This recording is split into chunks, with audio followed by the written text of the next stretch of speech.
Amigos, boa noite. Em nome de Deus, em nome de Jesus, estamos iniciando mais uma reunião online, a de número 211, e hoje é aquela reunião diferente de perguntas e respostas. Vamos, nessa noite, responder mais 18 perguntas, e evidentemente que a gente fala sempre que não vamos dar a última palavra. É apenas uma resposta que nos vem naquele momento, mas que abre a possibilidade de cada um procurar na literatura escrita, que é vasta, mais conhecimento realmente quer aprender. Né? Então, nós vamos começar o nosso trabalho e, como sempre se faz, com a prece inicial. E, no nosso caso, como sempre, quem faz é Fernando Veloso, mais uma vez vai fazer a nossa prece.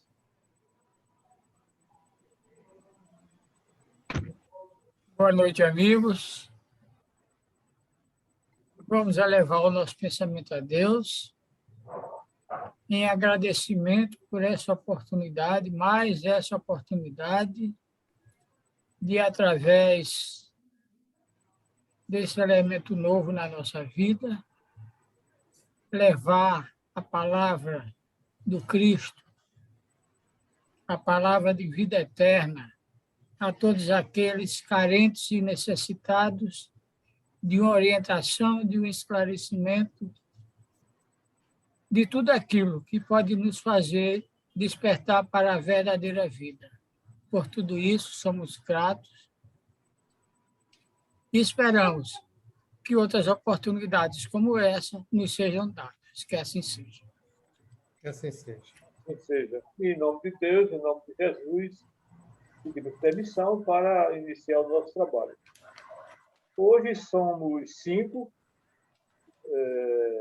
que vamos responder essas perguntas e, evidentemente, não poderia sair o número exato para cada participante. Normalmente somos 6 e cada um responde 3.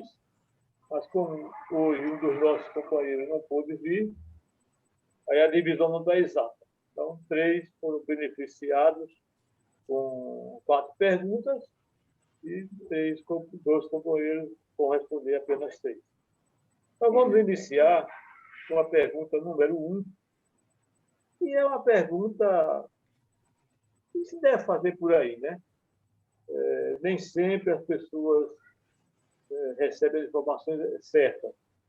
Então, perguntou, por que dizemos, quando uma pessoa morre, que ela vai para a casa do pai? Não. Por que dizemos, quando uma pessoa morre, vai para a casa do pai, e os espíritas dizem que todos vão para o umbral? É uma pergunta meio atrapalhada. Bom, está mais certo quem diz que morre para a casa do pai do que quem morre vai para o umbral. Porque a casa do pai é o quê? É tudo.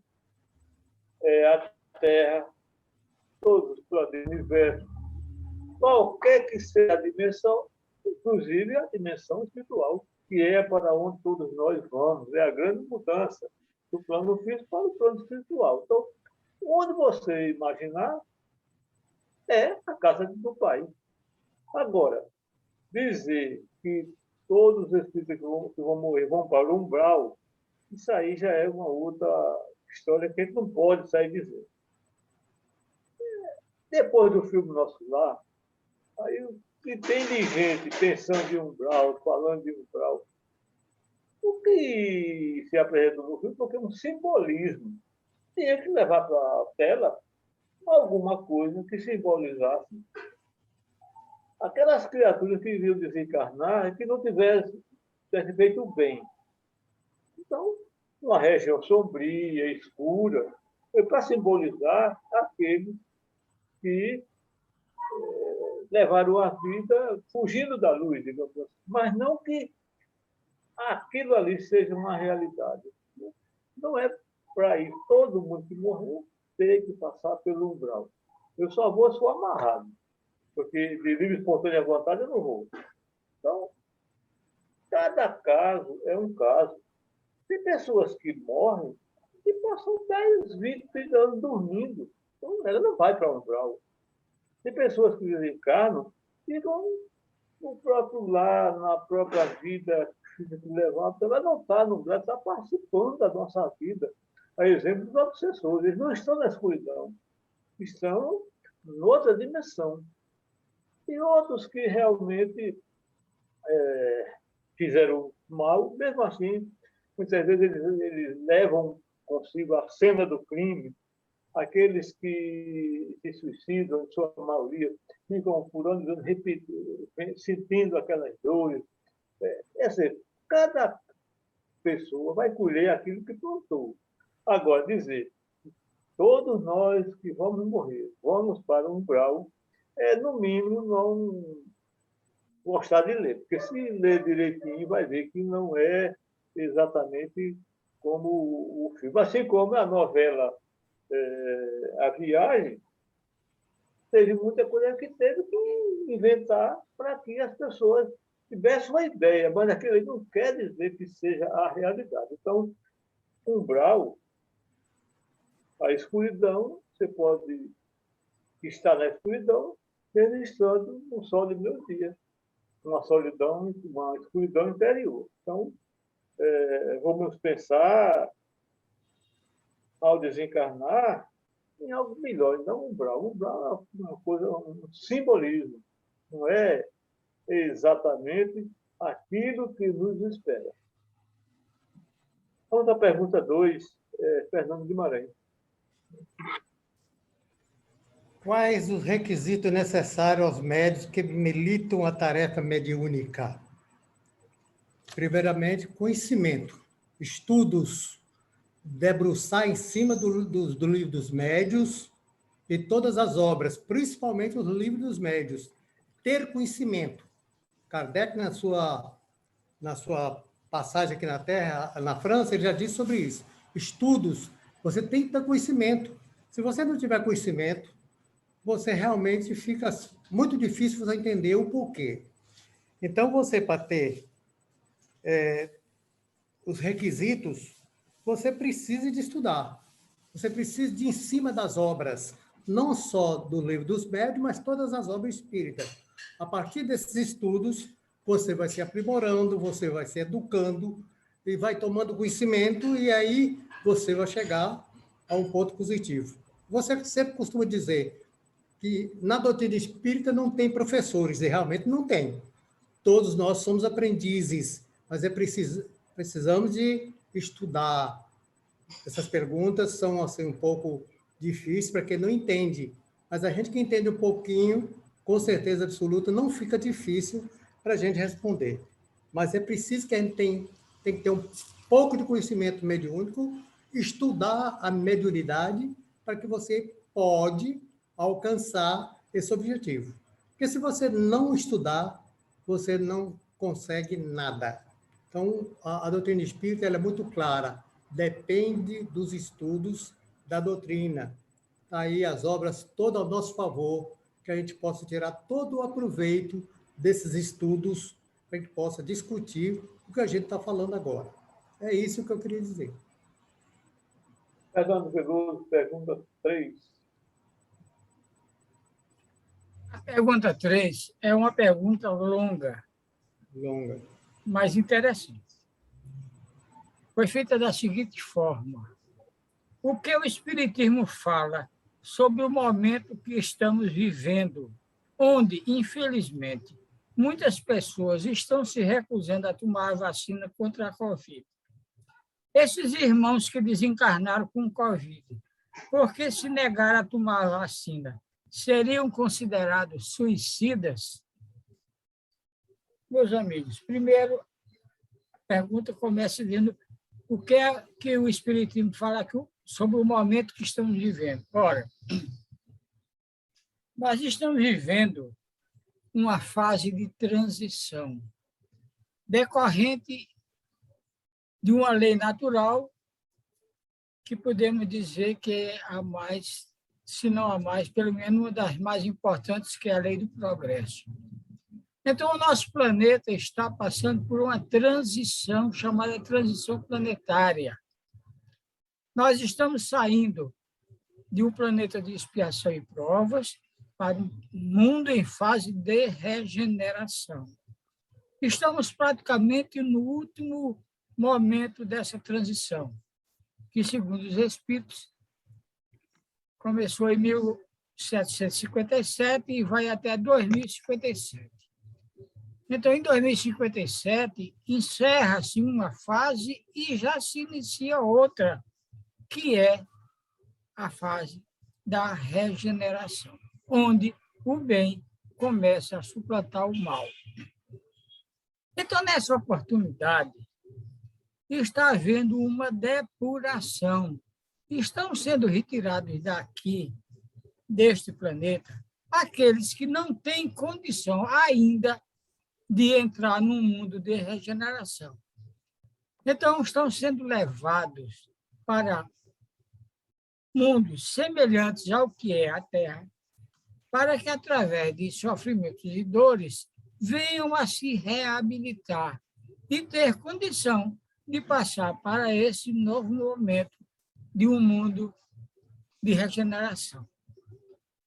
Agora, é preciso lembrar também que não são todos os que estão saindo daqui agora, mesmo pela Covid, que estão nessa situação.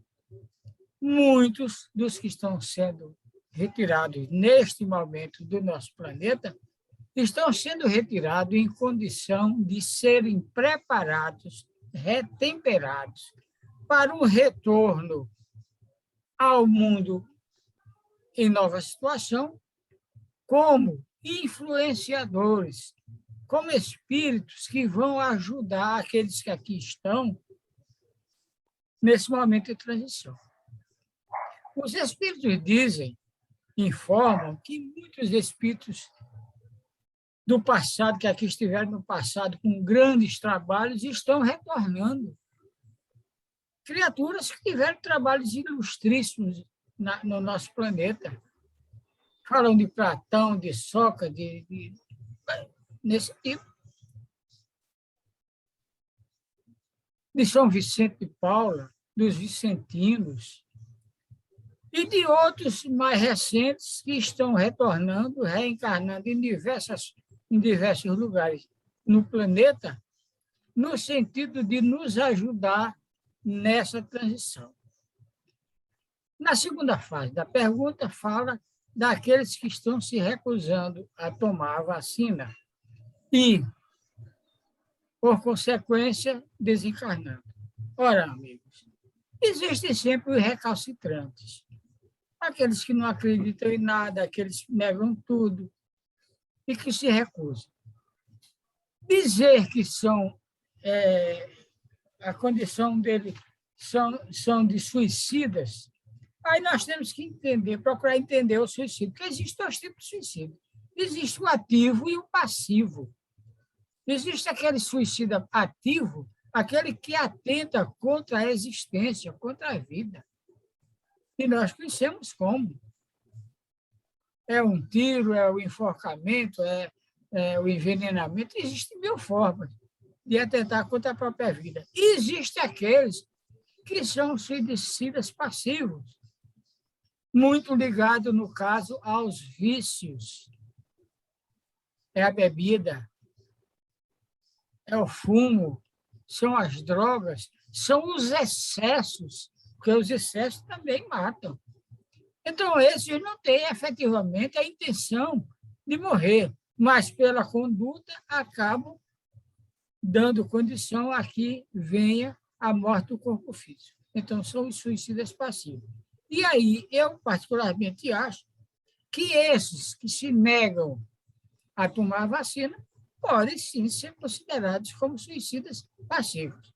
Não é a intenção deles de morrer, mas é a recalcitrância do mal, muitas vezes, a ignorância, o desconhecimento, uma série de situações que os leva a não tomar a vacina. E ainda hoje eu estava vendo que isso não é uma questão nossa. Não. Vejam só, nos Estados Unidos, os militares, bombeiros e muitos outros estão se recusando a tomar a vacina. Antes foram os professores já começaram a tomar, e lá nos Estados Unidos deram um prazo, por sinal, até hoje, para que eles tomem a vacina, os militares, os bombeiros militares. Porque, se não tomarem, a partir de segunda-feira, vão ser suspensos do trabalho. Você veja, num país, o chamado primeiro mundo, de pessoas esclarecidas, e ainda existem aqueles que não querem tomar a vacina. As razões são deles. São razões de foro íntimo, quanto às quais nós não podemos falar. Agora, é evidente que a vacina está tendo um efeito extraordinário. Haja vista que há cerca de 4 meses morriam em torno de 3.000 pessoas por dia. 3, 4 meses depois, essa média está em torno de 300. Então, ainda é muito, mas antes eram 3.000. Isso é consequência de quê? Da eficiência da vacina. Eu, particularmente, já tomei as 3. Se tivesse 4, 5 ou 6, eu as tomaria, porque é a ciência em curso. Passo a palavra. Luiz Guimarães, pergunta 4. Boa noite. Por que o espírito, ao migrar para um mundo inferior ao que habitava, não retrograda? Inicialmente, vamos falar sobre a progressão dos espíritos, segundo a própria lei do progresso. Questão 118. Podem os espíritos degenerar? Não. À medida que avançam, compreendem o que os distanciava da perfeição. Concluindo uma prova, o espírito fica com a ciência que daí lhe veio e não a esquece. Pode permanecer estacionário, mas não retrograda. Ele pode estacionar, mas ele não retrograda, ele não regride, porque a lei do progresso é uma das leis naturais. Aqui nós temos um comentário de Miramês, no livro Filosofia Espírita de João Nunes Maia, volume 3. Não há regressão na linha evolutiva do espírito. O que acontece com um, acontece com todos. No entanto, os caminhos do despertar espiritual são diversos. Ninguém regride na ascensão. O estacionamento em que podemos acreditar se liga ao fato de o espírito reviver as vidas passadas, ficando preso a elas pelo que fez de mal. Então, ele fica atrelado ao passado, ao arquétipo daquilo que ele fez, e isso o retarda também na linha do progresso. Ele é escolhido pelas telas magnéticas, escolhido, que teceu para os outros, na influência do ódio, do orgulho, do egoísmo e da vingança. Entre mentes, aquele sol que começou a nascer em sua consciência pela força do tempo e pelas bênçãos de Deus, nunca se apagará. A alma é imortal e os valores espirituais despertados nela e dela cada vez mais crescem na extensão infinita de seu roteiro. Nós todos fomos criados para a felicidade. Mesmo que quiséssemos viver eternamente no mal, as próprias leis universais não permitiriam. E desde quando conhecemos o bem, nele permanecemos, sem pensar em outro caminho, porque é somente nele, tomado de amor, que se encontra a felicidade. Céu que se instala no coração, alimentado pela consciência limpa, a nos conduzir para todos os céus fora de nós. Mesmo que as aparências nos induzam a pensar em regressão, a verdade é outra. Estamos sempre subindo para a luz no silêncio de Deus. Lei do Progresso, Livro dos Espíritos, questão 783. Segue sempre marcha do progresso e lenta o aperfeiçoamento da humanidade? Resposta. Ao progresso regular e lento que resulta da força das coisas. Quando, porém, um povo não progride tão depressa quanto deveria, Deus o sujeita de tempos a tempos a um abalo físico-moral que o transforma. A pandemia é um exemplo. O homem não pode conservar-se indefinidamente na ignorância, porque tende a atingir a finalidade que a providência lhe assinalou. ele se esclarece pela força das coisas. As revoluções morais, como as revoluções sociais, se infiltram nas ideias pouco a pouco, dormitam durante séculos, depois irrompem subitamente e produzem o desmoronamento do carrunchoso velho edifício do passado, que deixou de estar em harmonia com as necessidades novas e com as novas aspirações. Nessas comoções, o homem muitas vezes não percebe senão a desordem e a confusão momentâneas que oferem nos seus interesses materiais. Aquele, porém, que eleva o pensamento acima da sua própria personalidade, admira os desígnios da providência, que do mal faz sair o bem. São a procela, quer dizer, o tumulto, a tempestade que saneiam a atmosfera depois de a terem agitado violentamente. Passa a palavra. Paulo, pergunta 5. Boa noite. Pergunta 5. Como é a vida no mundo espiritual? Como funcionam as colunas espirituais? Tem semelhanças com a vida aqui na Terra? Bom, eu gostaria de começar analisando essa pergunta falando da chegada dos espíritos ao mundo espiritual. Cada espírito ele tem uma chegada diferente ao plano espiritual. E isso depende da vida que ele levou, do grau de evolução. Nós levamos da vida a vida que nós levamos enquanto estávamos aqui encarnados. Portanto, chegando ao plano espiritual, dependendo da vida que a gente levou, mais espiritualizada ou mais materialista, uns ficam vagando, errantes, sem nenhum trocadilho, né? Ficam vagando, errantes na erraticidade, ou no mundo material, onde viveram, encarnados, sem ter a consciência que desencarnaram. Geralmente, esses são os que não se prepararam para a continuidade da vida, não tinham consciência da imortalidade do espírito, não tinham consciência de que a nossa vida é essencialmente espiritual, e aqueles que viveram a vida tão somente materialista, egoísta, voltada para as sensações, para os excessos, esses terminam, de certa forma, chegando ao plano espiritual sem nenhuma consciência até que desencarnaram. Podem ficar vagando lá na espiritualidade ou aqui, no meio da família, no plano terra, principalmente se a família está desesperada por conta do desencarne, está revoltada, né? Termina até gerando uma questão obsessiva. Já outros despertam rapidamente no plano espiritual, geralmente os mais espiritualizados, os que se prepararam mais para essa situação, para a imortalidade da alma, para a continuidade da vida no plano espiritual, e os que trabalharam muito no aspecto espiritual, pela sua evolução, esses aí chegam no plano espiritual, desencarnam até antes da própria cessação completa do corpo físico, né, da vida no corpo biológico. Desencarnam até antes, mais rapidamente, sem atribulações, e despertam, né, como quem desperta de um sono. Outros passam anos dormindo na espiritualidade. Geralmente isso ocorre com espíritos que desencarnaram de forma abrupta, como desastres aéreos, cataclismos e etc. Enfim, então a chegada depende de como a gente viveu, de como a gente se preparou e do grau de evolução de cada um, né? Mas, de modo geral, já entrando objetivamente na resposta da pergunta, de modo geral, as colunas espirituais, sim, se assemelham às cidades daqui da Terra. Lá no mundo espiritual tem muito do que tem aqui.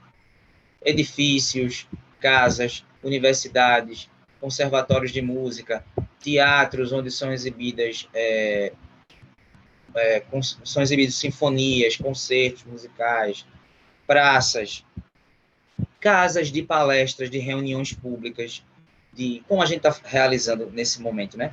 Nesse momento no formato virtual, mas a nossa casa já voltou presencialmente, naquele formato que nós estamos acostumados do trabalho presencial. Lá no plano espiritual também tem casas de reunião para análise, para debate de questões espirituais, evangélicas, né, doutrinárias. Doutrinárias no sentido não de religião institucionalizada, mas no sentido de debater realmente sobre o evangelho, né, sobre ensinamentos sublimes, como a gente assiste aqui uma reunião pública, como alguém vai à igreja, enfim.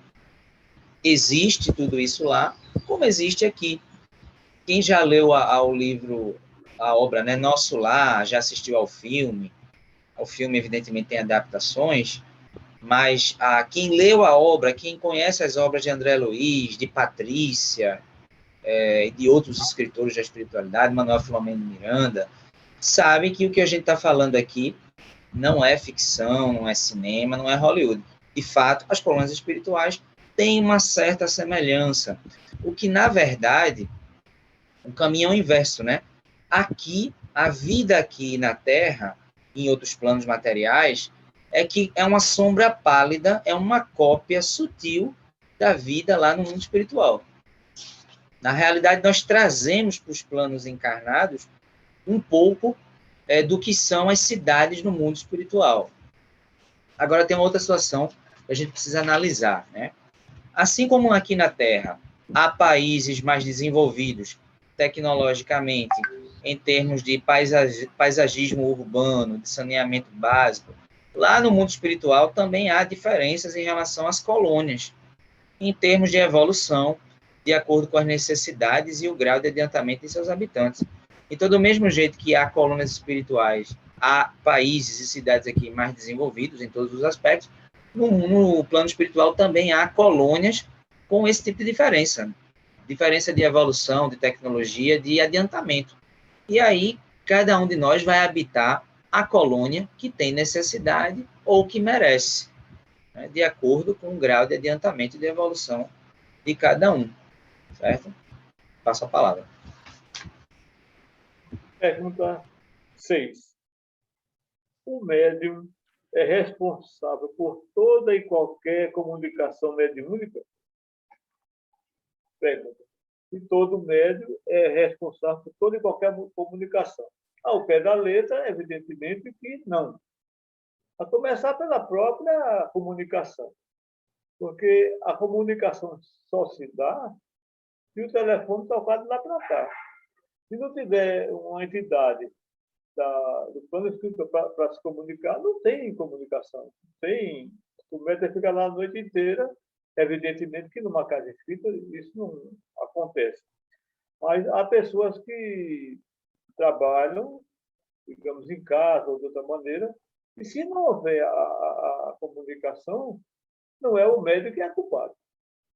Pode até ser, né? Porque muitas vezes se usa a mediunidade para outros fins e a espiritualidade pode dar um basta, fazer com que naquele dia, naquela hora, ou até durante um período maior, ele perca aquela condição. Isso como uma lição para ver se ele se endireita, digamos assim. Mas digamos que haja comunicação. Com relação à pergunta se ele é responsável por todas, não. Pelo seguinte, porque a comunicação, o médium é o quê? Ele é o intérprete.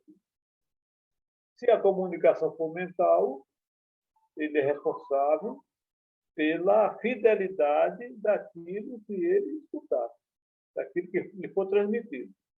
Se ele modificar, se ele desviar, se ele mentir, inventar, acrescentar algo dele que não tenha, que fuja da realidade da comunicação, ele está sendo responsável por aquela comunicação. Tem também a condição de uma pessoa ser um médium inconsciente. Aí o médium inconsciente, ele praticamente é um instrumento.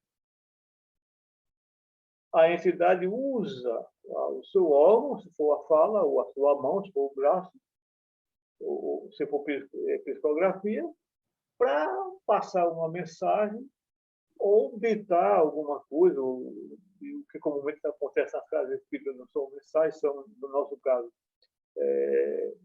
é um outro tipo de comunicação, né?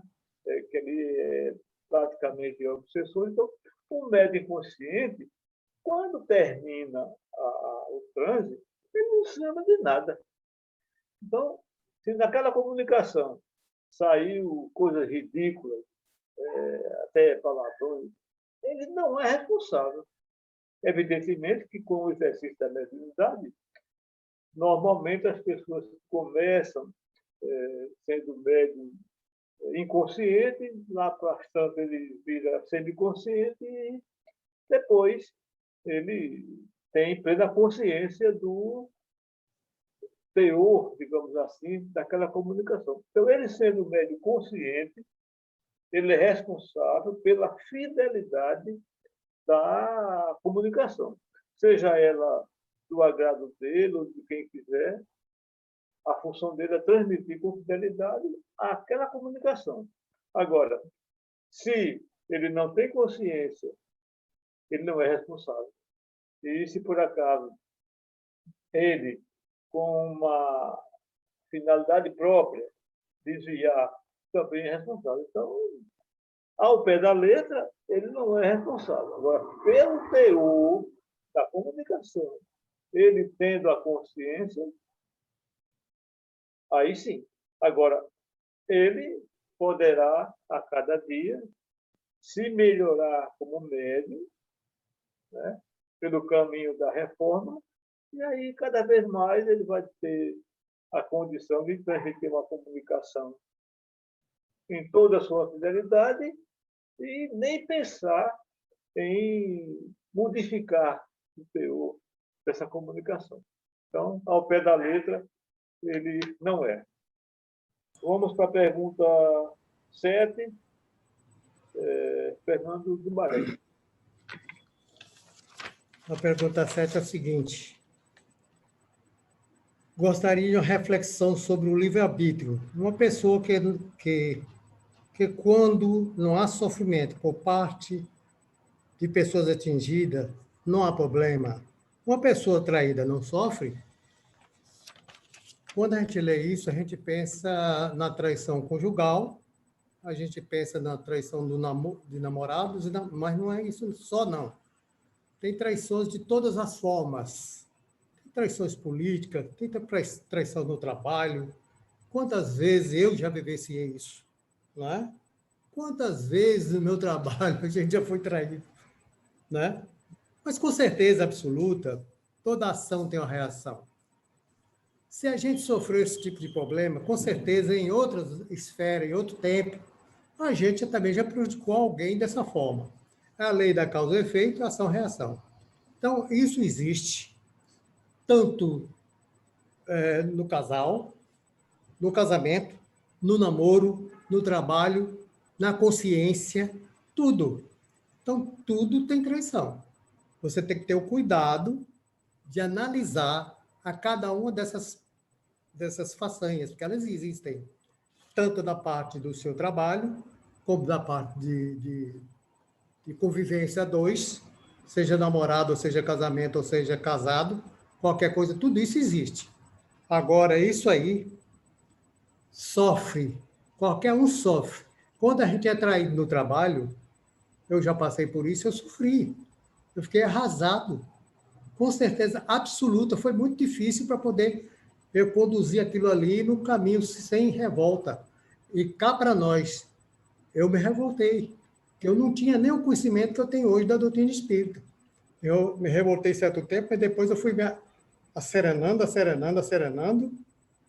fui tomando conhecimento de que toda causa tem um efeito. Com certeza, se eu passei por isso, é porque eu fiz alguém passar por isso. É só questão de análise.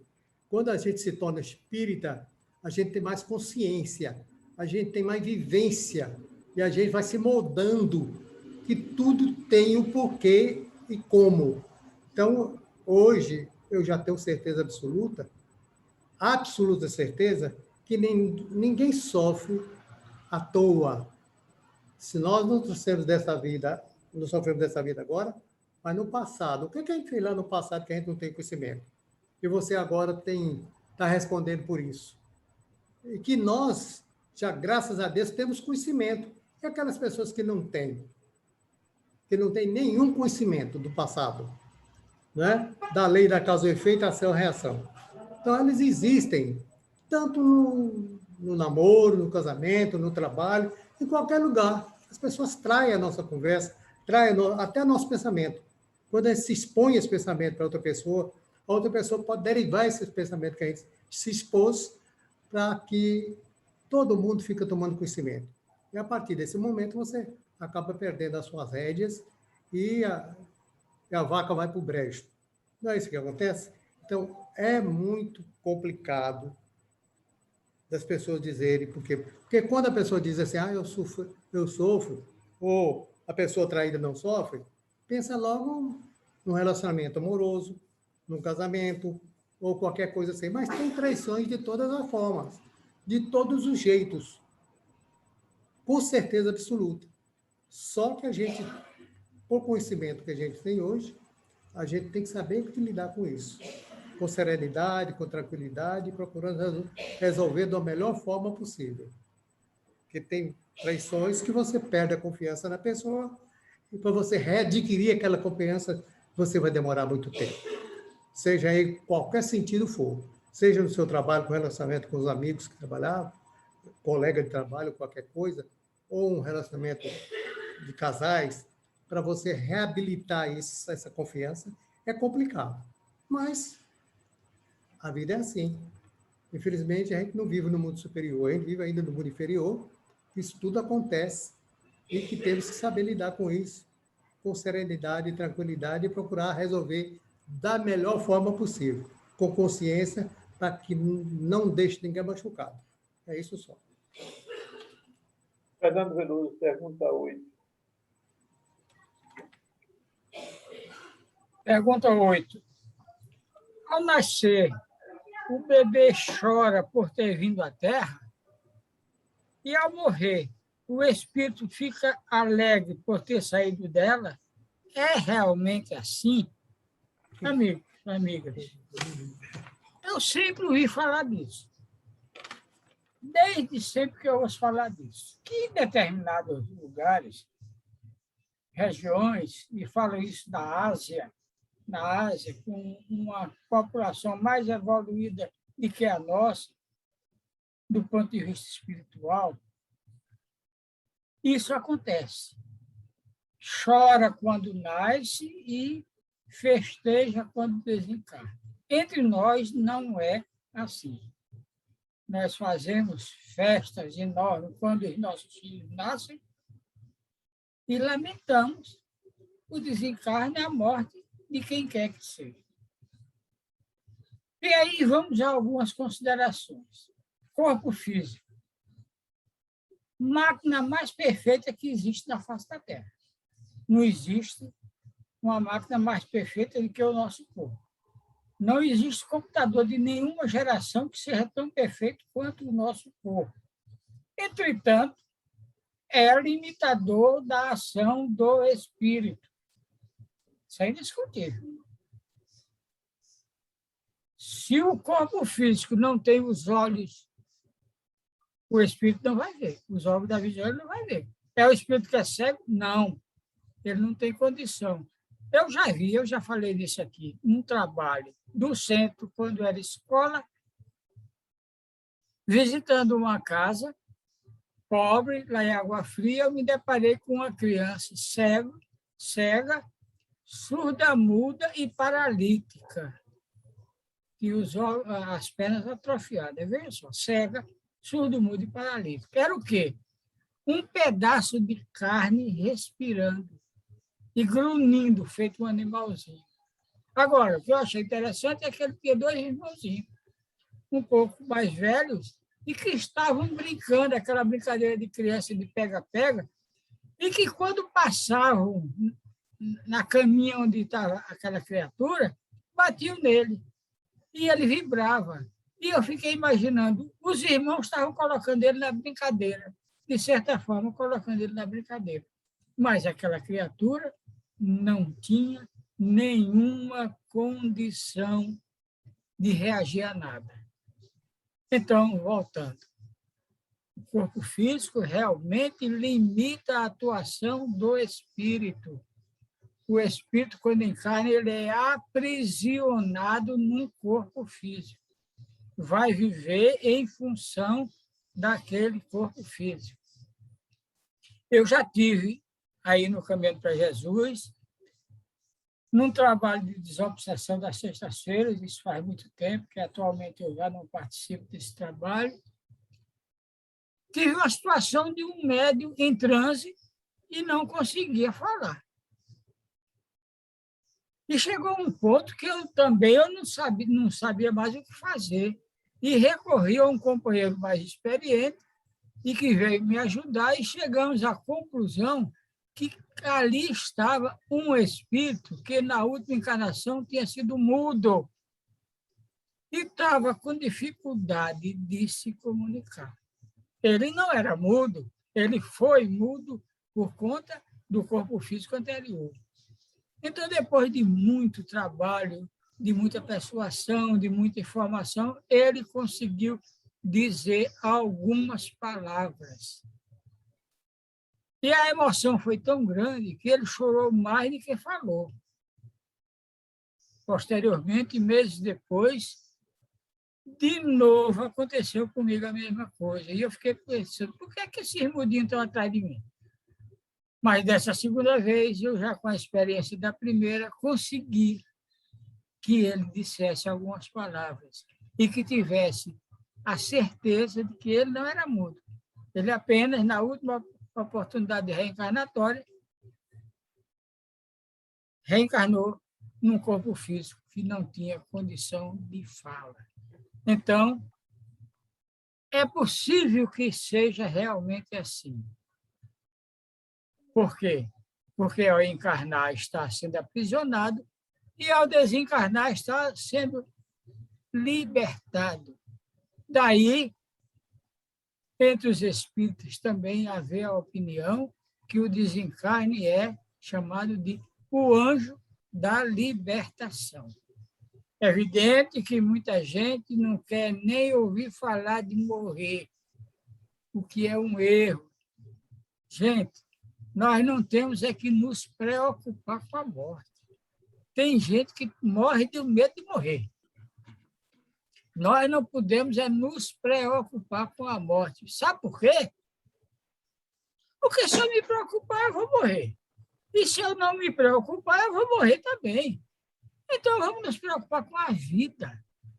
Porque é uma opinião minha particular de que quem vive bem, morre bem. Eu lembraria o artigo do último domingo do nosso amigo Luiz Guimarães. Ele falou disso com muita qualidade, como ele sempre escreve.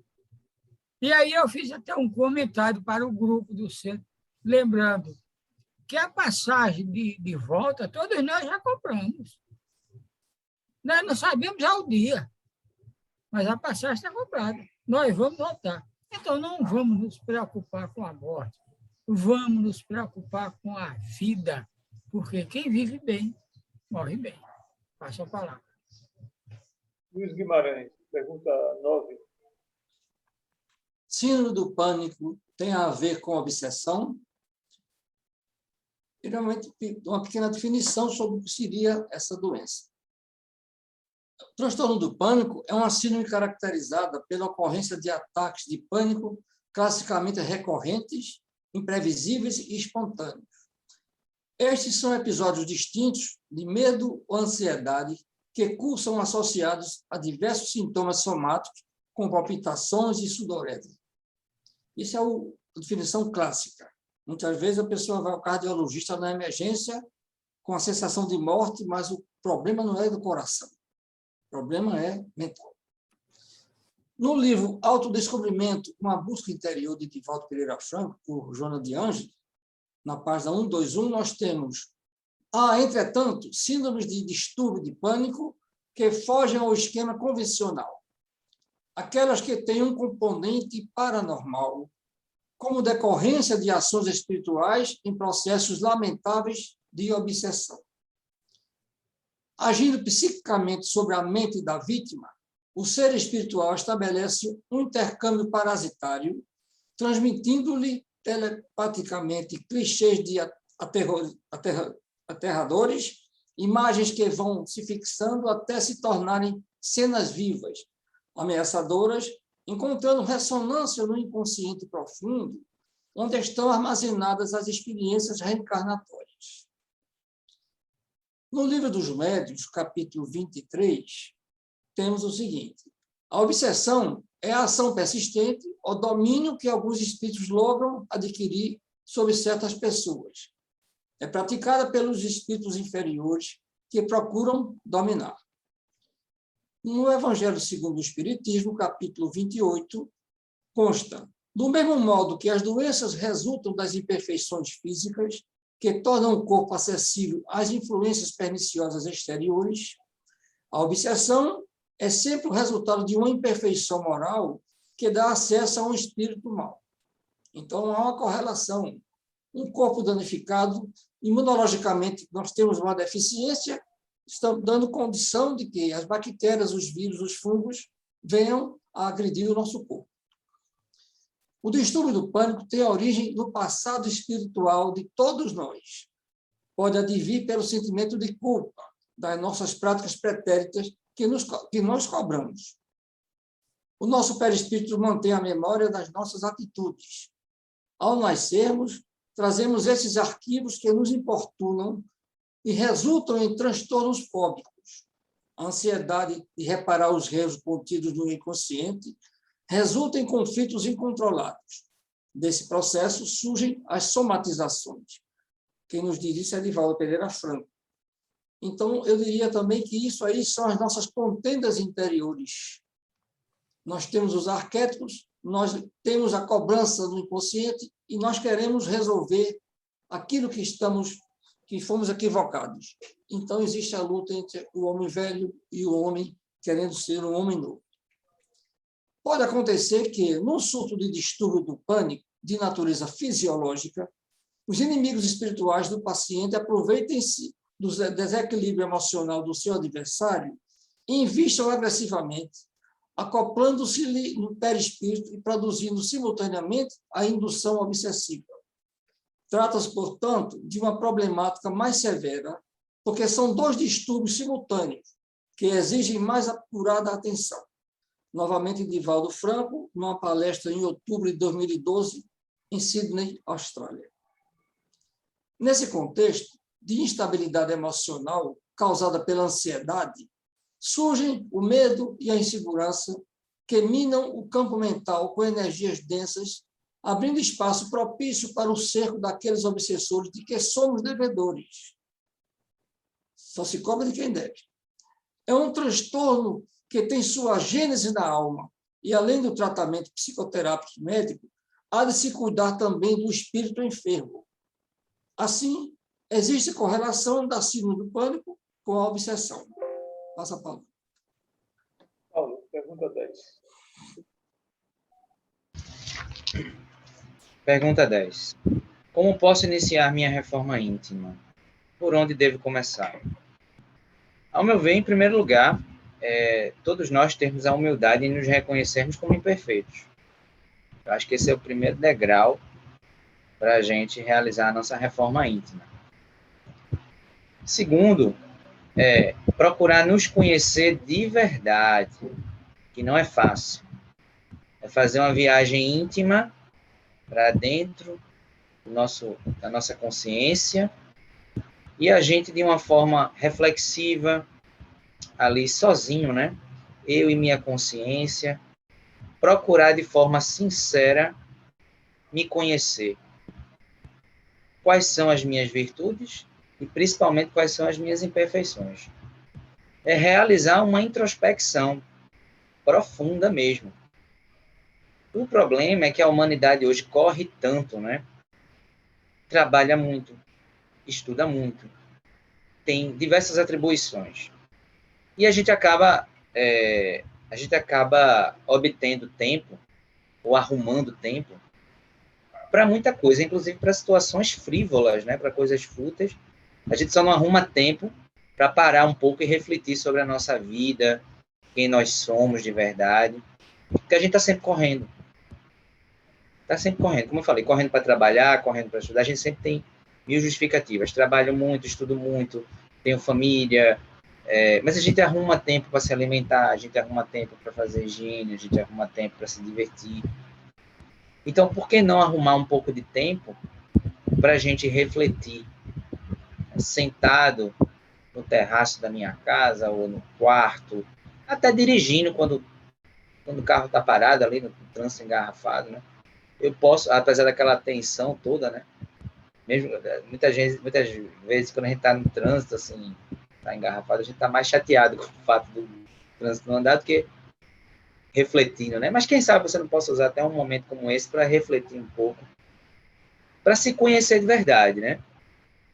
Quem sou eu? Quais são minhas virtudes e meus defeitos? Principalmente identificar os nossos defeitos.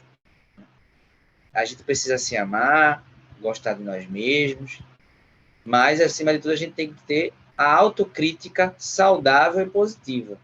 Não é o automartírio, não é a autovitimização e nem a baixa autoestima, não é isso. Mas é preciso ter a autocrítica de forma saudável, equilibrada. Podemos fazer até um exercício de forma prática, assim, bem pragmática. Pegar uma folha de papel ofício, pega uma caneta, faz um traço no meio da folha, um traço vertical, faz 2 colunas, né? Aí eu escrevo de um lado as virtudes, do lado os meus defeitos, as minhas imperfeições. A gente só precisa ter cuidado para que de forma vaidosa e narcisista a gente não encha a coluna de virtudes e tenha a maior dificuldade de escrever, porque a gente está tendo dificuldade, pela nossa vaidade, de identificar as nossas imperfeições. A gente tem a maior facilidade de elencar as nossas qualidades. E a maior facilidade também de identificar falhas e defeitos nos outros. Mas temos a maior dificuldade de identificar as nossas. Esse aí é que é o grande desafio. É identificar as nossas limitações. Quem é que conhece melhor as nossas imperfeições? Quem convive conosco. A não ser que, como eu falei, nós sejamos pessoas, de fato, humildes e reflexivas e tenhamos os pés no chão e a consciência das nossas imperfeições. Eu particularmente, me considero uma pessoa reflexiva. Há muitos anos eu procuro sempre estar refletindo, fazendo balanço do dia que passou, do ano, né? Não como uma questão apenas de calendário, mas por uma questão realmente de fazer autoanálise, assim. E uma coisa que ajuda também, meus irmãos, a gente não pode fugir, é da ajuda da ciência, né? Procurar terapia psicológica, acabar com esse preconceito quadrado, ultrapassado, que não cabe mais no século XXI, de quem procura psicólogo tá louco. Vocês já ouviram isso? Eu já ouvi muito isso. Preconceito da sociedade, pessoas de mente fechada, de mente quadrada, de mente conservadora. Não, você está pedindo para o meu filho, é um psicólogo, você está chamando meu filho de louco, né? Você está dizendo que eu estou louco para eu... De forma alguma. Eu defendo a tese que todo ser humano, independente do momento que ele está vivendo, bom ou mal, ele tem que fazer uma terapia psicológica. Ele tem que procurar um psicólogo para se conhecer, inclusive, para o psicólogo ajudar a pessoa a despertar para o autoconhecimento. Escreva aí o que eu estou falando. Independente se a gente está vivendo um bom momento ou um mau momento existencial, todo ser humano precisa ir a um psicólogo. Assim como a gente precisa ir, né, ao médico com regularidade, para fazer um check-up, ver como é que está a nossa saúde. Assim como a gente precisa ir ao dentista com regularidade, a humanidade precisa procurar um psicólogo, todo mundo. Principalmente num planeta desse que a gente vive, né? Nesse contexto mais ainda que a gente está vivendo, de pandemia, que trouxe mais agonias existenciais ainda para a humanidade, mais ansiedade, mais incertezas, mais medos, para toda a humanidade. Isso é um momento perfeito, mas que não fique só com a pandemia, né? Ao final da pandemia a gente continue fazendo. E outras etapas que a gente sugere aqui é buscar se corrigir no dia a dia, devagarinho.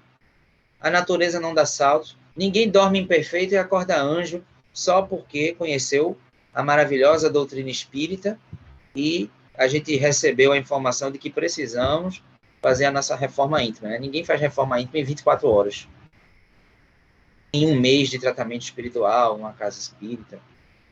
É devagarinho, dia a dia, são meses, são anos. É sempre dou esse depoimento aqui, sempre dou esse depoimento. Esse ano de 2021, eu estou completando exatamente 20 anos de caminhando para Jesus e, consequentemente, 20 anos de espiritismo. Eu espero que 20 anos depois eu seja pelo menos alguém menos imperfeito. Eu nem estou com a presunção ou a ousadia de querer ser melhor do que eu era há 21 anos atrás. Ao menos menos imperfeito do que eu era há 21 anos atrás, quando eu entrei na doutrina espírita. E, por fim, para a gente finalizar a nossa análise aqui dessa questão, fazer todo o bem que está ao nosso alcance. Todo o bem. Do menor favor à maior ajuda que a gente pode dar a alguém. Seja essa ajuda moral, emprestar nosso ouvido amigo, o desabafo, levar uma palavra de conforto, de consolo, uma palavra de encorajamento a quem está pessimista, a quem está vivendo momentos tensos, uma palavra de fé, de otimismo, de esperança em dias melhores, ou uma ação material, seja o que for. Né? Fazer todo o bem que tiver ao nosso alcance. Não se negar, não negar a nós mesmos a oportunidade de fazer o bem a alguém. E fazer o bem sem olhar a quem, sem calcular nada, se vai ganhar, se vai perder, o que vai. Só pela satisfação de fazer o bem, pelo prazer de ajudar, de exercitar o amor ao próximo. Ao meu ver, esses são alguns, né, conselhos, alguns caminhos para a gente iniciar a reforma íntima. Passa a palavra.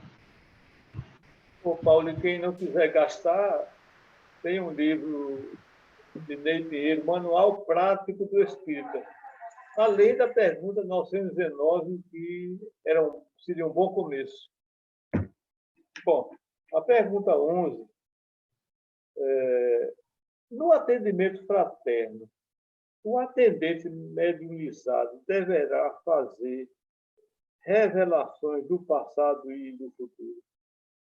Olha, tem centros e até federações que têm um setor chamado atendimento fraterno. Aí eu fico pensando, aquele setor ali, atendimento fraterno, e os demais setores são de atendimento hostil? E a fraternidade deve estar em qualquer lugar numa casa espírita, não só no setor de atendimento fraterno. Isso é uma questão. A outra é a seguinte: até onde eu sei, eu não sou muito de frequentar as casas dos outros, o atendimento fraterno é aquele local onde se recebe pela primeira vez quem está chegando para ouvi-lo, dar um parecer, até, da minha opinião, apressadamente, sobre se desenvolver ou não mediunidade. Tem uma coisa um pouco apressada, mas tem a questão da fraternidade que se torna um atrativo. No nosso centro ele tem atendimento, tem entrevista, tem aconselhamento, mas não essa história de atendimento fraterno. Porque quem está chegando quer uma solução rápida.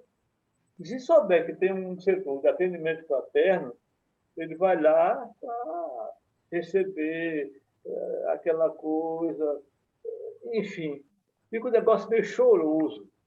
Leva o próprio a uma coisa um pouco que foge da nossa realidade. Então, eu imagino, atendendo fraterno, aquela coisa. Enfim, tem coisa que deve encarar de maneira como de Jesus. Sim, sim, não, não. Aí chega uma pessoa, como chegou lá no caminho para Jesus.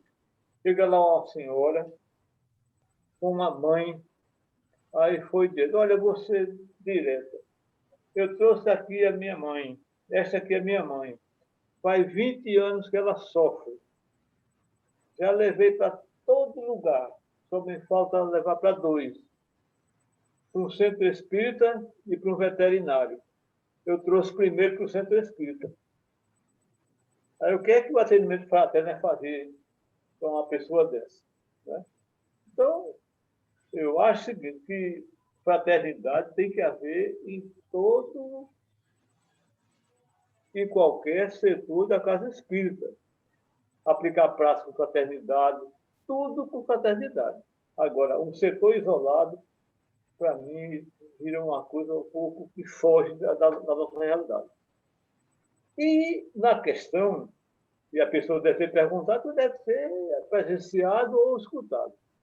Se no atendimento fraterno, deve-se dizer algo da pessoa do passado e do futuro.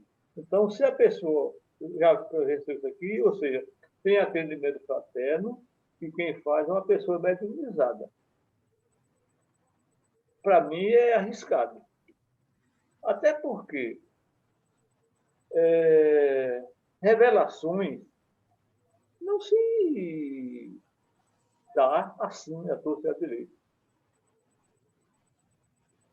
O que é que vai adiantar para uma pessoa que chega numa casa espírita e recebe a informação do seu passado e do seu futuro?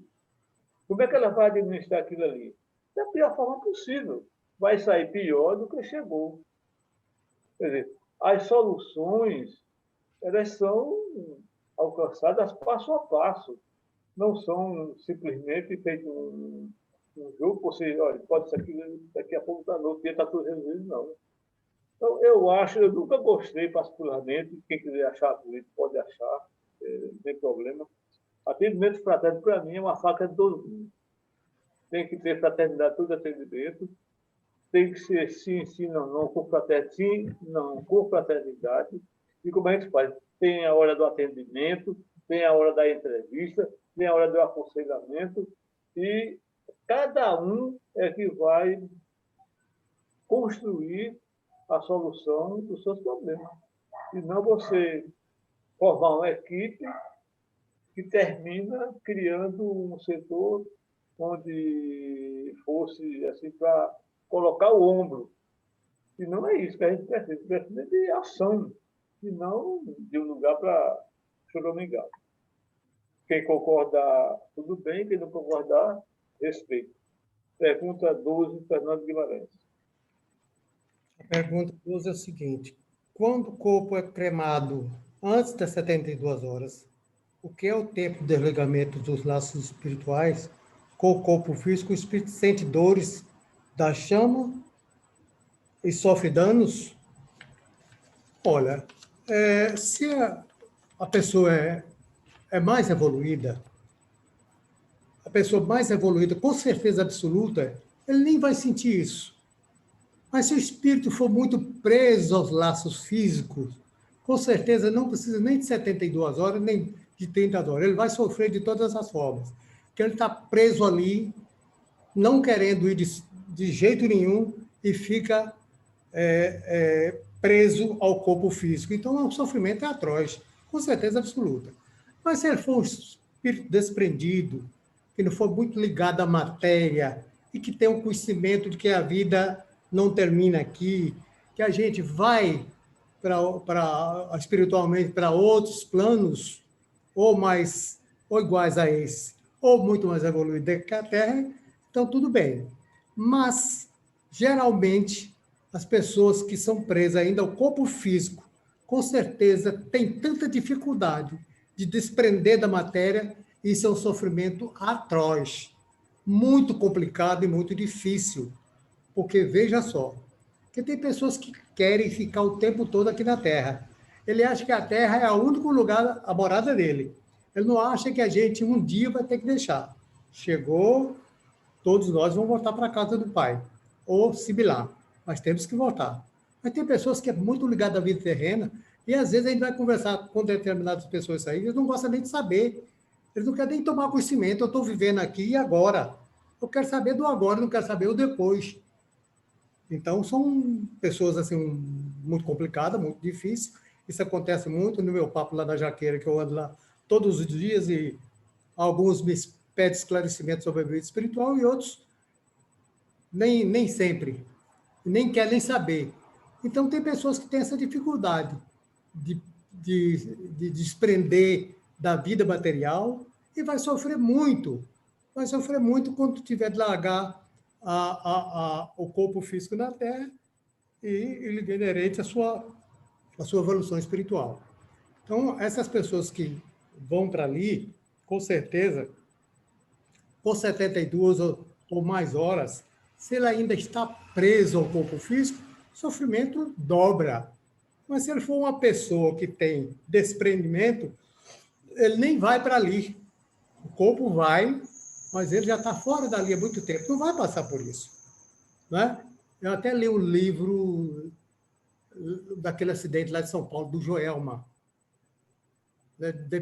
Seis pessoas, seis amigos que desencarnaram ali, um deles dizendo como é que foi o desprendimento dele ali.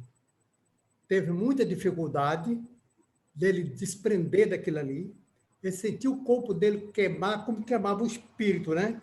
Para ele estava se queimando tudo. Então foi muito complicado e difícil, porque ele não queria ir de jeito nenhum. E acabou indo numa complicação muito terrível. E a gente tem que se desprender naturalmente, agora, mesmo que seja natural ou seja de outra forma. Mas é muito importante a gente não ficar muito preso à matéria, procurar fazer o desprendimento dos bens terrenos. Está lá no Evangelho, desprendimento dos bens terrenos. Você tem que desprender dessas coisas, das coisas materiais, porque tem gente que fica presa a tudo. Preso ao carro, preso à casa, preso ao apartamento, preso à família, preso aos filhos. E isso, na hora do desencarne, tem muita dificuldade das pessoas se desprender. Aquele cara que tem um dinheirinho lá no banco, né? Está lá preso o dinheirinho. A mente dele está ali, no cofre. Falei, poxa, quem é que vai gastar meu dinheiro? Quem é que vai ficar com meu dinheiro? Quer dizer, é complicado. Como é complicado o ser humano. Mas a partir do momento que você já tem um pouco de conhecimento doutrinário, você vai desprendendo dessas coisas materiais, porque isso fica aqui na Terra. O que a gente vai levar é a essência que a gente vai construir dentro de nós mesmos. Essa essência é importante. Evolução espiritual, melhoramento, para que possa contabilizar na nossa vida fora da matéria. Isso é muito importante. É ter o conhecimento de que a gente não vai levar nada daqui. O que a gente vai levar é o que a gente construir espiritualmente falando. O que a gente fez de material, tudo vai ficar, tudo. O que a gente tem que levar é a nossa consciência límpida como cristalino. Isso é muito importante para a nossa estabilidade do outro lado espiritual, porque é para onde todos nós vamos um dia. Agora, o caminho nós temos que fazer agora, porque há diversos caminhos que a gente vai escolher, né? Então, tenha uma boa vivência, tenha maior respeito, conduza sua vida no caminho do bem, respeitando a todo mundo, sem nenhum preconceito racial, sem nenhum preconceito de cor, com certeza absoluta, só fazendo bem, procurando fazer o melhor que você puder, em prol do outro, né? Então, você, com certeza, no seu desprendimento do corpo físico, com certeza absoluta, você vai ser mais tranquilo no seu desencarne, na sua vida futura. Isso é muito importante. Passa a palavra. Pergunta 13, Fernando Veloso. A pergunta 13 foi elaborada da seguinte forma: quais os precursores dos fenômenos mediúnicos antes de serem codificados por Allan Kardec? Quais precursores dos fenômenos mediúnicos antes de serem codificados por Allan Kardec? Ora bem, os fenômenos mediúnicos são de todo sempre, porque a mediunidade ela é sediada no nosso corpo físico. Então, desde que chegou o primeiro homem na face da Terra, aí já trazia com ele o fenômeno mediúnico. Agora, claro que houve estudos, que houve desenvolvimentos. E eu fui me louvar num livro que tem por título História do Espiritismo, escrito por Arthur Conan Doyle. Arthur Conan Doyle ficou conhecido mundialmente como escritor e criador de um personagem das histórias de polícia. Mas ele era presidente de honra da Federação Espírita Internacional, presidente da Aliança Espírita de Londres e presidente do Colégio Britânico de Ciências Psíquicas. E nesse livro, História do Espiritismo, ele conta muita coisa interessante a respeito da doutrina e da mediunidade. Porque ele começa, e o livro é quase todo ligado ao processo mediúnico. E ele diz aqui no primeiro capítulo, é impossível fixar uma data para as primeiras aparições de uma força inteligente exterior de maior ou menor elevação, influindo nas relações humanas. Os espíritos tomaram oficialmente a data de 31 de março de 1848 como o começo das coisas psíquicas, porque o movimento foi iniciado naquela data. Ora, isso aí já está praticamente nas conclusões, porque 1848, 9 anos antes da publicação do Livro dos Espíritos. Então, ele fala aí de quando... Aliás, eu esqueci de falar, o personagem que ele criou foi Sherlock Holmes. Então, em 1848, já haviam os estudos a respeito de mediunidade que deram como consequência, 9 anos depois, a publicação do Livro dos Espíritos, quando Allan Kardec, vendo ali, até porque Allan Kardec veio com essa missão, vendo ali o que outros não viam, começou a fazer perguntas e das perguntas elaborou o Livro dos Espíritos. Mas os fenômenos são de todas as épocas. Em todas as épocas aconteceram, só que os espíritos foram chegando aos poucos. Eles não se apresentaram de repente. Por quê? Porque o povo daquela época não tinha condição de absorver. Ora, ainda hoje, século XXI, nós temos dificuldade. Tem muita gente que não aceita, por exemplo, a reencarnação. E nós entendemos que é a reencarnação que explica a vida. Particularmente, eu acho que a reencarnação é a chave da vida. Eu só vim entender, eu particularmente, só vim entender um pouco do que eu entendo da vida quando eu tomei conhecimento de forma mais aprofundada do dogma da reencarnação. Então, naquela época, os espíritos já começavam a aparecer, já começavam a, de uma forma ou de outra, a dar início a essa propagação. Tanto que o Conan Doyle, ele fala num episódio de 1787, século XVIII, com um médium sueco que foi muito famoso na época, chamado Swedenborg.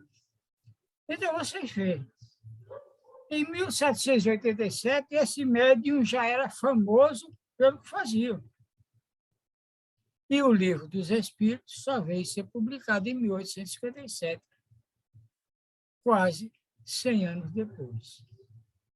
Como há uma outra pergunta lá no final, que fala praticamente do mesmo assunto, eu vou deixar para concluir na pergunta última. Mas, respondendo objetivamente à pergunta quais os precursores foram muitos, foram em diversas épocas e muito antes da publicação do Livro dos Espíritos. Ou seja, na realidade, a mediunidade, como eu disse antes, é de todos sempre, porque ela está no corpo físico. Então, desde que surgiu a primeira criatura na face da Terra, já trazia consigo a mediunidade. Passa a palavra. Luiz Guimarães, pergunta 14.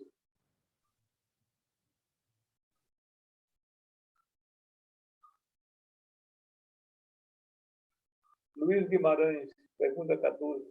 Agora.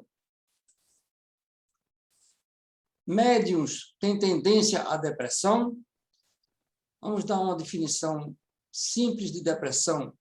É uma síndrome que compromete o ser humano no âmbito biopsico-sócio-espiritual.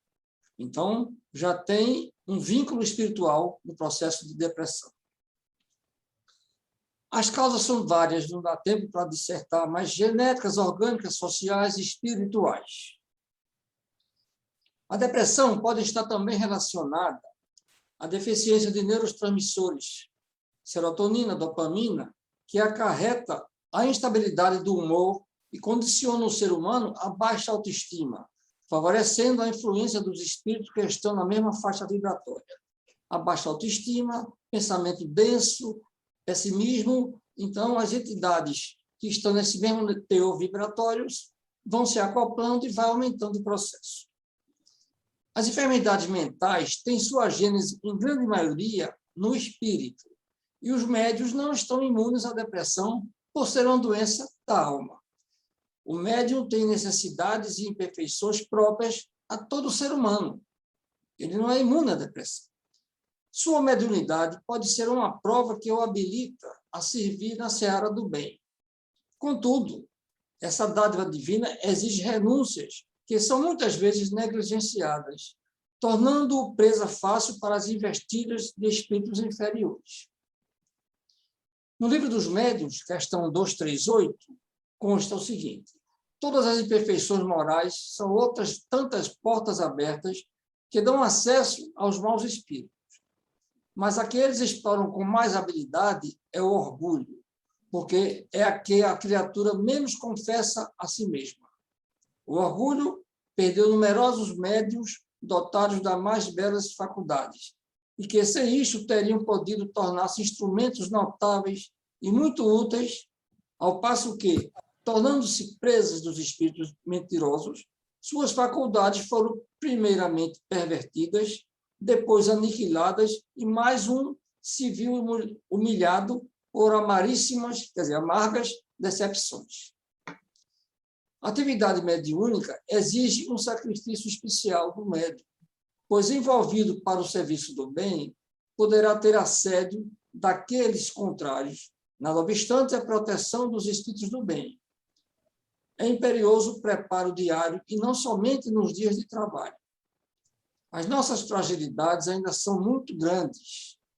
Para vencê-las e neutralizar as forças do mal, orar, vigiar e a reforma íntima devem ser uma constante na vida do médium.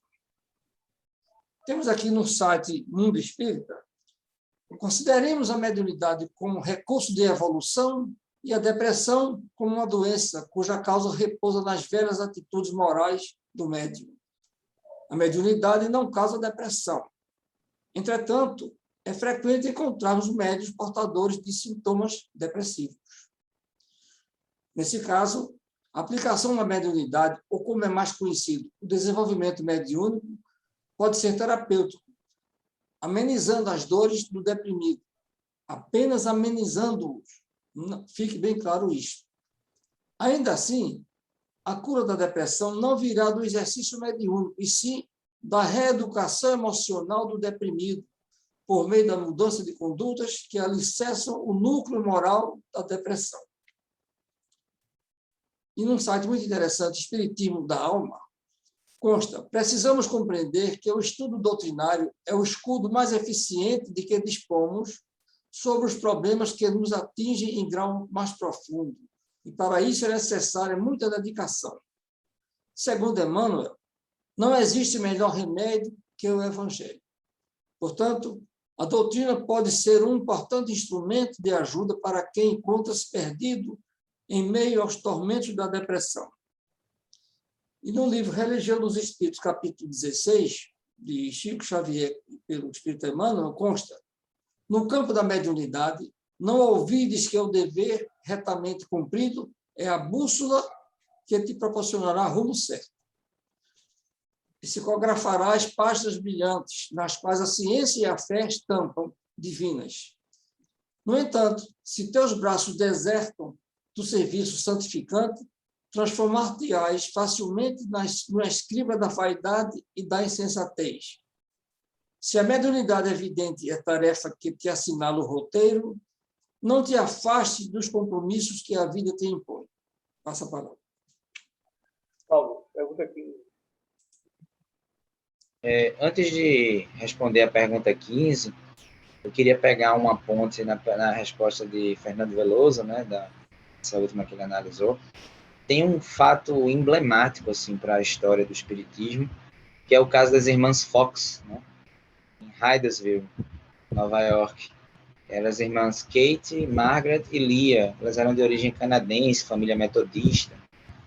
Que aquele fato em Hydesville, aquela revelação do espírito, né, que ele tinha sido assassinado, ele era um mascate, um comerciante, e que o corpo dele estava sepultado, estava enterrado, na verdade, na residência, né? Esse é um fato emblemático, assim.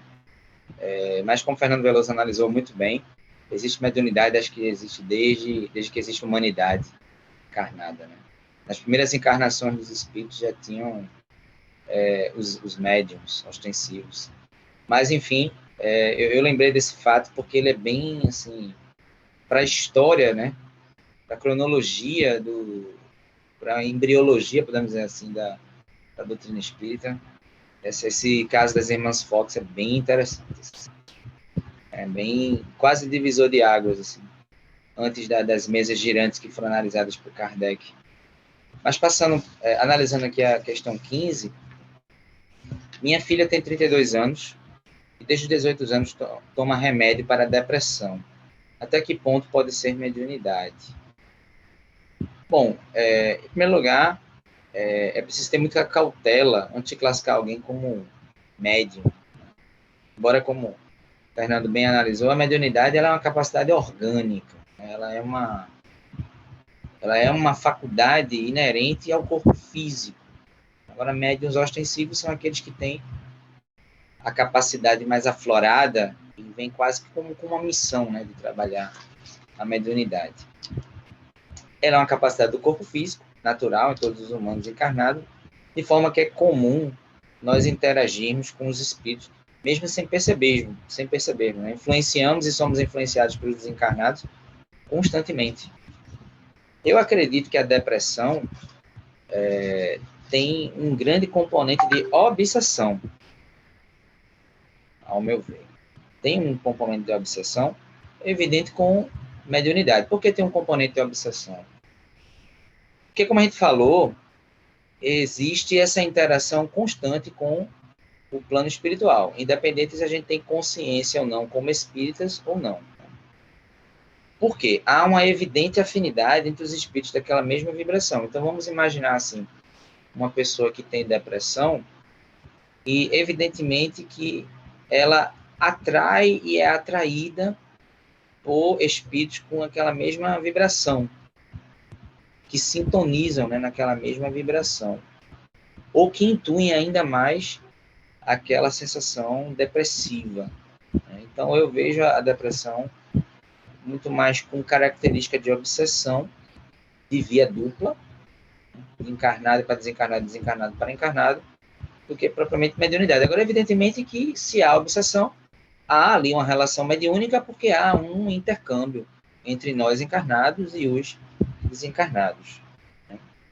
Mas voltando para a questão da mediunidade, eu particularmente sou muito cuidadoso em relação a classificar ou não alguém como médium ostensivo. Eu já analisei isso aqui em outras oportunidades, ou nas perguntas e respostas, ou no trabalho mesmo solo, né, de palestras, de que eu sou muito reticente assim, em relação a classificar logo alguém como médium ostensivo. Há muito no nosso meio uma boa vontade imensa de espíritas, eu diria que é boa vontade mesmo, é bom coração, a boa intenção de já classificar alguém como médium ostensivo, com poucas conversas, com poucos sintomas analisados, e já encaminhar para o departamento mediúnico para trabalhar a mediunidade. E não é bem assim. A gente sabe que casas espíritas bem orientadas, como é o caso da nossa, é preciso que a pessoa que ela desconfia que ela tem mediunidade ostensiva, ela precisa ser avaliada com muito cuidado. Tem que ser analisado todos os sintomas, ela tem que ser observada com muita atenção.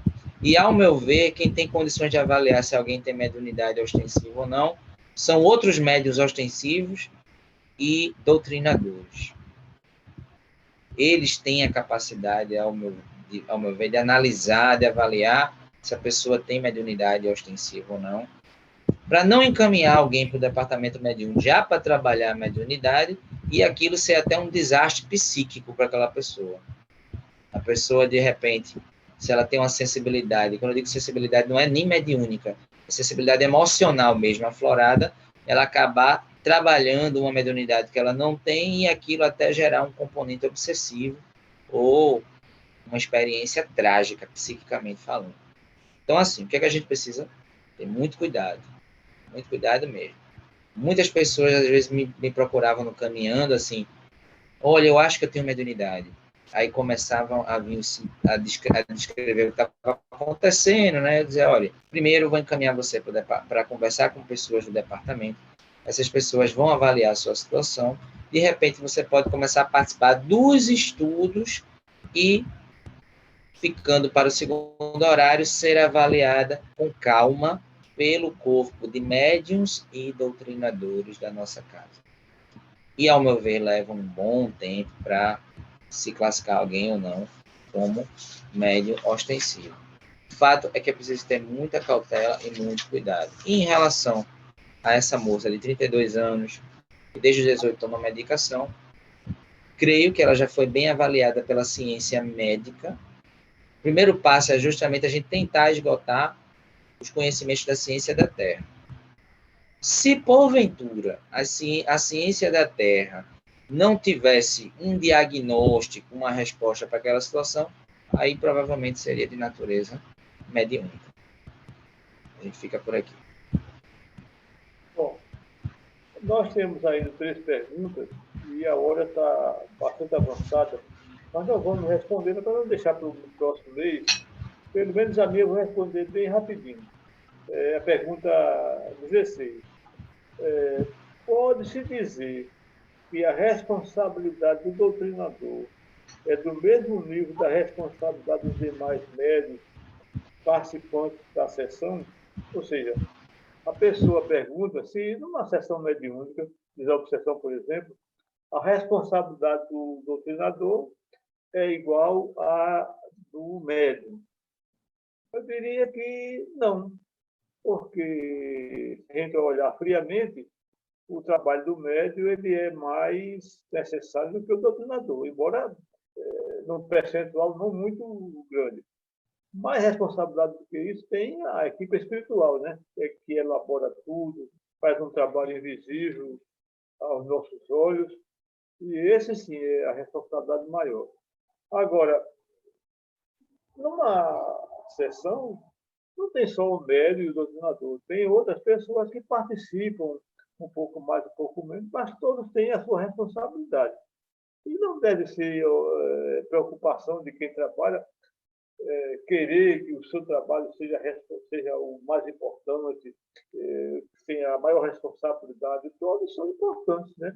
O parafuso não é desse tamanho, mas ele é importante numa máquina, né? Tirar um parafuso pode ser que lá da frente dê um problema sério. Eu me lembro, por exemplo, de uma palestra do seu Fernando, de 500 anos, ele nem se lembra disso, mas ele citou, falando sobre importância, ele citou uma banda de música. Ele dizendo que quem toca o prato praticamente não faz nada. É quem menos trabalha. Mas de vez em quando ele vai lá e tchau. Ou seja, ele tem a sua importância. No momento exato, ele tem que estar lá e.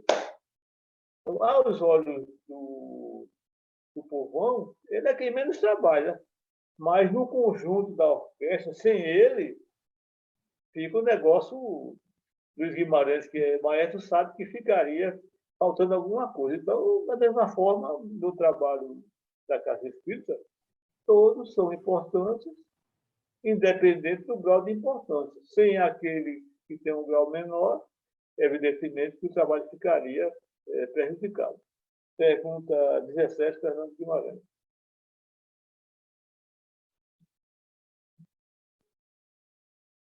Fernando Guimarães, pergunta 17. Vai dar tempo, porque são 9h05. Responda rapidinho e dá.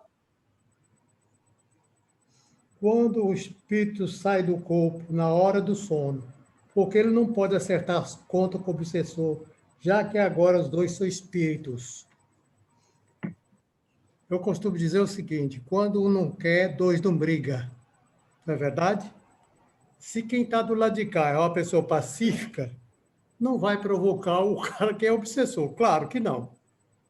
Ou melhor, vai procurar conversar com ele numa boa, procurar mudar a sua mente, a sua cabeça, arrastá-lo para o pensamento positivo, não entrar em contenda com ele, porque, com certeza, quem está do lado de cá já tem melhor análise da sua mente, da sua cabeça, da sua melhoria mental. Então, ele está mais ou menos preparado para conversar com aquele que ainda está sem rumo. Então, é muito importante esse bate-papo, essa conversa de aconselhamento entre os dois, porque quem tem mais conhecimento, com certeza, pode dar um aval, um aconselho àqueles que não têm. Então, quando não quer, dois não brigam. Se aquele obsessor quiser entrar na faixa dele, ele não vai deixar, porque vai ficar essa contenda dos dois, ficar brigando sempre. Então, é muito bom que quem está do lado de cá, que tem um pouco mais de conhecimento do que o obsessor, ele procura fazer as pazes, procura tirar aquele obsessor dessa faixa vibratória negativa, para que possa exatamente caminhar juntos no caminho do bem. Não um ficar obsidiando o outro ou atrapalhando a vida do outro. Porque se assim acontecer, essa briga não vai parar nunca. Então, tem que ser um lado positivo, procurando apaziguar o lado negativo. Então, isso é muito importante. Quem tem mais conhecimento, quem tem mais habilidade para lidar com essas situações, é aquela pessoa que está do lado de cá, e não o obsessor que ainda está muito atrasado na sua maneira, na sua conduta, né? A gente encontra isso muito na nossa doutrinação, naqueles irmãos vingativos que queiram vingar de quem está ali, né? Então, é a gente que tem que ter habilidade para lidar com esses nossos irmãos que estão com essa ideia doentia de provocar, de obsidiar fulano e cicrano. Dito isso. Fernando Veloso, pergunta 18. Pergunta 18 é quase uma complementação da 13. E foi feita da seguinte forma: como ocorreram no mundo moderno as primeiras comunicações entre os espíritos e nós? E eu diria que os espíritos foram chegando aos poucos. Então, baseado no livro de Conan Doyle, História do Espiritismo, eu vou só lembrar 2 episódios do século XVI. Vejam só, eles foram chegando aos poucos. Então, no século XVI, na Inglaterra, numa igreja protestante lotada, de repente o pastor viu na porta da igreja um índio. E ele foi lá e chamou o índio para entrar. E imediatamente apareceu mais de uma dezena de índios. E aqueles índios todos começaram a cantar e a dançar. E imediatamente dezenas de pessoas que estavam no culto começaram a cantar e a dançar. E da mesma maneira como surgiram, esses índios desapareceram. E os presentes ficaram atônitos. O que foi que aconteceu aqui? Nada mais, nada menos do que um fenômeno mediúnico. Os espíritos chegando e chamando a atenção. Nós estamos aqui. Eles foram chamando aos poucos. Posteriormente, ainda na Inglaterra, em mais de uma igreja protestante, pessoas consideradas na sociedade pessoas sérias, homens e mulheres sérios, pessoas quanto às quais não havia nenhuma possibilidade de uma opinião contrária. Essas pessoas, durante as reuniões públicas, começaram a fazer pregações. E, para surpresa de todos, eram pregações muito bem feitas e que eles não sabiam da origem, porque eram pessoas simples que não tinham aquele conhecimento e, de repente, começaram a falar. Então, foi assim que eles foram chegando até que, no século XIX, em maior intensidade, até chegar a Kardec, que veio com aquela missão e, com aquela missão, elaborou uma série de perguntas para médiuns de diferentes lugares, porque o espiritismo floresceu principalmente na Europa, na França, na Itália, na Espanha, na Inglaterra e nos Estados Unidos. Então, Kardec muitas vezes mandou a mesma pergunta para vários médiuns e depois foi cotejar as respostas, encontrando sempre uma unidade de resposta, e daí ele ter elaborado o livro. Pelo adiantado da hora, não dá para mais considerações, mas nós precisamos entender que a mediunidade, como disse antes, é de tudo sempre, e a participação dos espíritos vem acontecendo na medida que nós temos condição de entendê-los. E o espiritismo, como terceira revelação, é também a continuidade da mensagem do Cristo, que lá no passado disse que mandaria um consolador para dizer o que ele não disse, porque na época não seria entendido. E a vida continua. Encerro aqui. Então, meus amigos, chegamos ao final da nossa série de perguntas e respostas. E só nos resta agradecer a Deus a oportunidade que tivemos de aprender. E para aprender um pouco mais, procurem na literatura espírita para que cada um enriqueça seu conhecimento. Então, pelo adiantado da hora, vamos encerrar pedindo ao companheiro Paulo a prece final dos nossos trabalhos.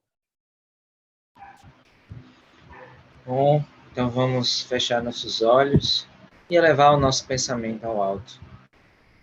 Deus, inteligência suprema do universo, amado Mestre Jesus, governador espiritual do nosso planeta, caminho, verdade e vida, modelo a ser seguido pela humanidade. Espiritualidade amiga, amigos espirituais, só temos a agradecer por esta feliz oportunidade. Oportunidade essa ao qual nós podemos aprender juntos sobre a doutrina dos Espíritos, o Evangelho do Cristo e as leis de Deus. Agradecemos por toda a assistência prestada pelos nossos amigos espirituais, pelo clima de paz, de harmonia, de união, de entendimento e de alegria com que o nosso trabalho pôde ser desenvolvido. Aproveitamos essa ocasião e mentalizamos energias positivas para os nossos irmãos mais sofridos, nossos irmãos mendigos, nossos irmãos que estão nos hospitais, nossos irmãos que estão nos presídios, nossos irmãos que estão nos asilos, nossos irmãos que se encontram nos países em guerra, passando fome, passando sede, nossos irmãos que se encontram no plano espiritual em profunda dificuldade, nas dimensões espirituais mais tristes, mais infelizes. Que todos esses irmãos sejam assistidos, de acordo com a necessidade e o merecimento de cada um. Assim, em nome de Deus, nosso Pai, em nome de Jesus, nosso irmão maior e amigo, e contando com a assistência fraterna da espiritualidade amiga, nós agradecemos, pedimos a permissão para finalizar o nosso trabalho na primeira parte da noite de hoje, devolvendo a palavra ao nosso irmão Calixto, para que o mesmo possa dar por finalizado. Paz, alegria e harmonia. Assim seja. Em nome de Deus, pedimos permissão para encerrar nosso trabalho. Boa noite a todos, muita paz, até a próxima oportunidade.